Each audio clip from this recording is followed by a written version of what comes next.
Utyalomali lwezigidigidi zerandi oku kubonakalisa ukuzinikela kwenkampani I-Isuzu kweli lizwe. Impumelelo ifumeneke kwinkqubo yokuphuhlisa imizimveliso yeemoto kweli lizwe, nto leyo incedisana kakhulu nokukhula koqoqosho. The automotive industry is one of our economy's most important sectors.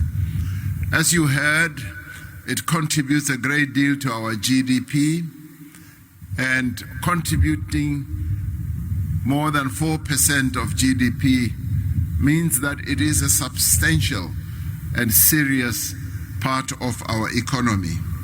It is a significant source of employment and small business development here in the Eastern Cape and particularly in iGqeberha. Abatyali-mali kubaluleke kakhulu ukuvuselela uqoqosho.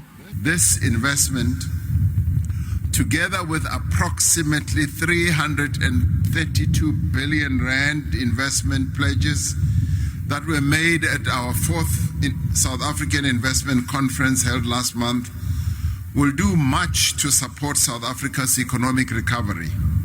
Utyalomali longe imisebenzi eliwaka kulo mveliso. Kuqikelelwa ukuba oku kusezokudala imisebenzi engapha kwamawaka angama-24. We also believe that IMSA is an extremely important footprint to support and enrich people's lives in South Africa and the sub-Saharan region, where drastic economic growth is expected in the near future. In this important and promising market, le-D-Max entsha yenziwa ngaxeshanye kusenziwa ezinye izithuthi ezikumgangatho phezulu eStrondile. Kwiindaba ze-SABC, ndingu-Andanqonji, eGqeberha.